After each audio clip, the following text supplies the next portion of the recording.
Next on the agenda is a talk about global responsibility. I will discuss this issue with Thorsten Mindermann, H&M's regional manager for Central Europe, and also sitting with us, Dirk Schönberger, global creative director for MCM. Welcome. Thank you. Thank you. Before we start, just a quick introduction. Thorsten Mindermann has been with H&M since he's been a teenager. He worked his way up from it's really stunning, from a shop assistant to a store manager to area manager to country manager, first for Switzerland and Italy, then Germany. From there, he moved on to become also responsible for businesses in Austria, Netherlands, Switzerland, and Slovenia. And he says, in the future, all brands will have to recycle and reuse their fabrics. My other guest, Dirk Schönberger, visited the S-Mod school in Munich and gained his first experience in the industry working for the designer Dirk Bickenbergs in Belgium. He also had his own label and worked for Wolfgang Joop before he joined Adidas as a creative director, and there he, among others, signed Rick Owens and Kanye West. Since 2018, he is, as I said, the global creative officer of the German premium brand MCM from Munich. Our topic today, global responsibility. It's a big word. Responsibility is a big word. Thorsten Mindermann, what does global responsibility mean for H&M? Yeah, I agree with you. It's really a big word. And since sustainability is close to our hearts since more or less 20 years, we are working intensively to take our responsibility, which so far was good. And we have done a lot of improvements and learned a lot. But from my point of view, it's definitely not enough for the years ahead of us. So we challenge ourselves. We all have to challenge ourselves. How do we want to drive our business models in the future? Because we can't continue like we used to do. And this, I think, is a question how we work with the fabrics, how we work with the recycling, but also how we have to develop our business model. And what I can say is it's really about growth, but not in the way how we used to define it. For us, it's more meaningful growth.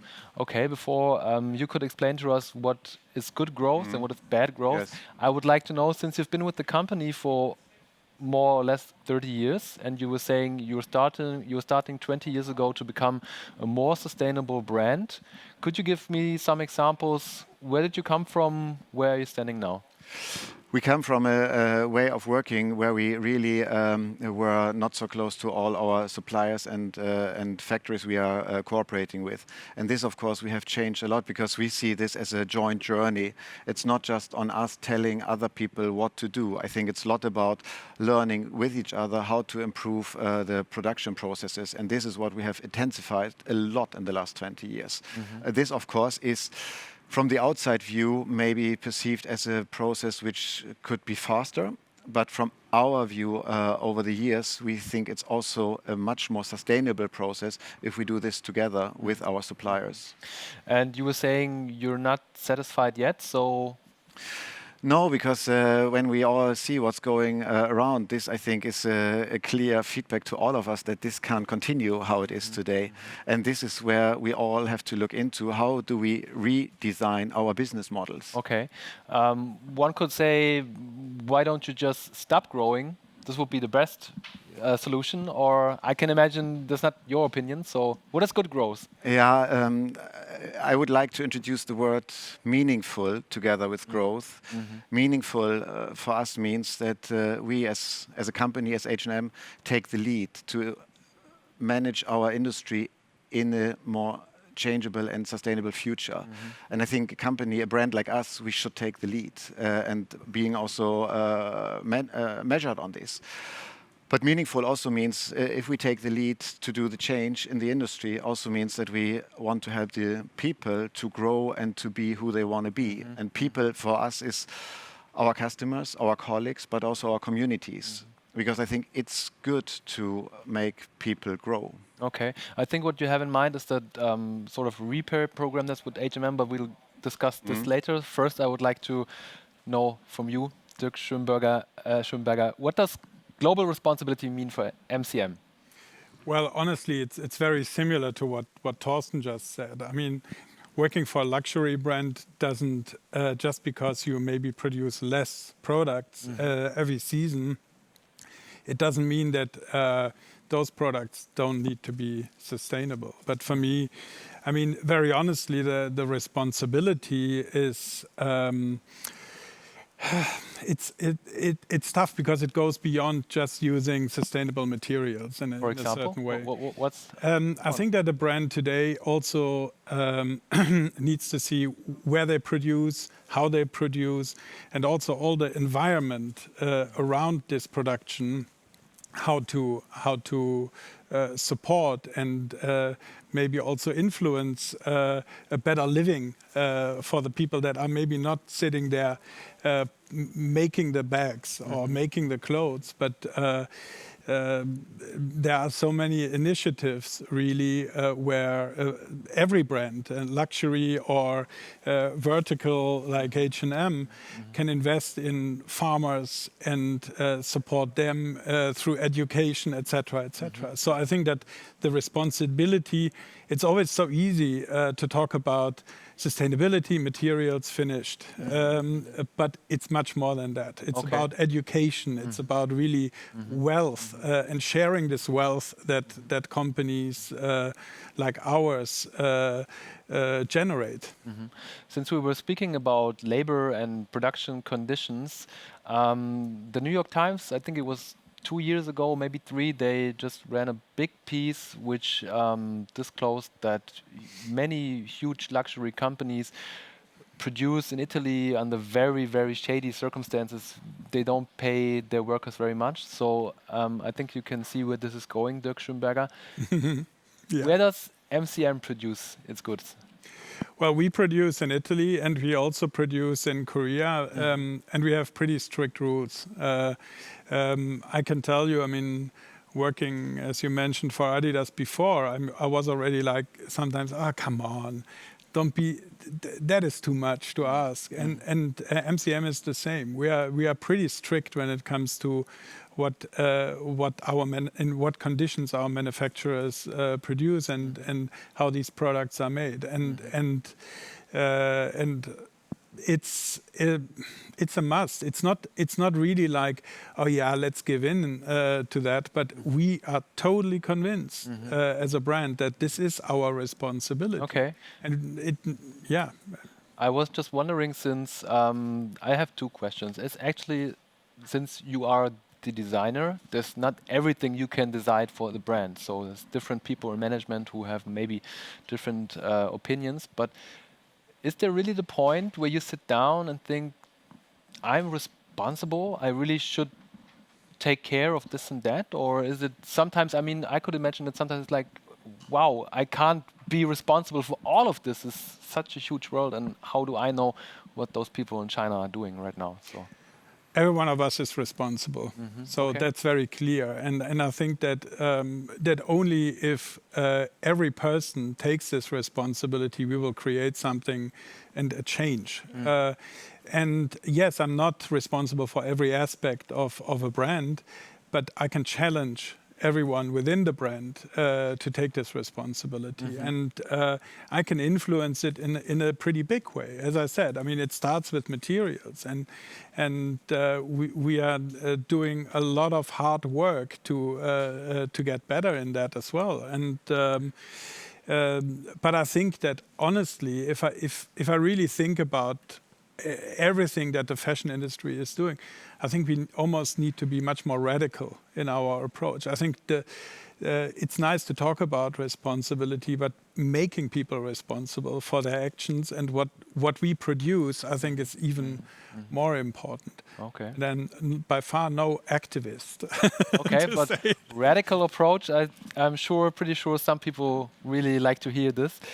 Mr. Mindermann, what does it make with you? How does it make you feel? Do you feel the same responsibility Dirk Schönberger was just speaking about? I mean, you will have, I just can guess right now, I would say 30,000 people working like under you Sorry for the term, but how does it make you feel? Is it Of course, I feel the responsibility for the colleagues which I'm working with every day, and it's true, it's around 30,000 colleagues working in the region. But we should also not forget it's almost 1.6 million people working along the supply chain. in the infrastructure? Yeah, and the infrastructure, and this is of course a huge responsibility, and of course we need to handle it, and therefore I think we need to drive this from the perspective as an evolution in order to take the people with us, because otherwise it's also very hard to get a commitment to it if it's just coming from top down, and this is where I think the size impacts the speed, but this is no argument to say we can't change. We just need to be in the position to start earlier, to see, okay, what are the opportunities and how to get there in order to have the chance with this big amount of colleagues to move in this direction. When we were speaking before, you told me about different programs that H&M has or does, just to, one could say, teach its customers, like in order how to take care of their clothes, how to maybe repair something that's not really broken, it's just, I don't know, a button missing or so. Can you tell me please something about this, or? Yeah, it's of course it's about how to involve people, because we like a lot involvement, and and we believe that it starts with, okay, can we please all agree that clothes should not go into waste, so clothes should be recycled, because the industry is able to recycle clothes better and better. Therefore, we need to get the clothes back to us, and I think we have been one of the first big players, starting with a recycling program in the way of closing the loop, in the way of asking people to bring back their old clothes. Exactly. So and then to give us the opportunity to make new fabrics out of it. But at the same time, for us, it's super important that also each and everybody hears, okay, what can I do? Because I think it's not necessary just because a button has gone that you can't wear the shirt anymore. You can sew it. You can, the way how you wash it, you can prolong it, the life of a product. And this is what we believe is contribution of one person. Do you think the price plays a role when it comes to the decision, do I repair it, will I have it repaired, or will I just throw it away? Personally, I think it has to be an attitude, and it should not be a question of price, because so many people have put their love into the product independent of the price. And we believe that it's important that it's a choice, a conscious choice, which everybody can make, and it should not be a question of price. And therefore, I think it's more the question, okay, how do I see my contribution and how do I see my role in the world? I see. Mr. Schönberger, do you have any experience with customers bringing back stuff they bought from your company to have it repaired, or are they saying, this bag was so expensive, I don't want it to get broken ever, and I will be really angry? Or will they say it's a very valuable product and of course I will have it repaired? And well, if it breaks, which luckily doesn't happen that often, of course we are supporting to repair it, because that is, I really hate, I unfortunately keep everything I buy, which is making I know this my problem. closet pretty heavy. But of course, I think that is the minimum a brand like ours can do. So, yeah, absolutely.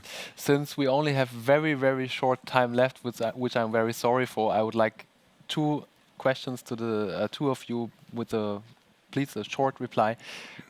What are your plans for the next 3 years for H&M become even more responsible? To drive really the circularity and really make sure that we get down the waste and use the fabrics which we have. This is our most important thing, and here I think we have a really great opportunity and responsibility at the same time. And we will make sure that we have a high share of sustainable produced products and recycled products. We are now around 65%. 65, okay. At the moment. At the moment, all right. Dirk Schönberger, your plans for next 3 years? Well, my dream is that in 3 years, all our materials are either biodegradable or recycled or recyclable. It's a way. It's a long way still, I have to say. We got started and we are pretty aggressive about it, and that's my target, because I think that this is the first big step for a brand like ours to do something for the environment. Okay, a small step for Dirk Schönberger, big step for the brand.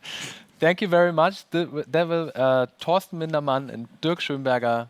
Thank you very much, gentlemen. Thank you.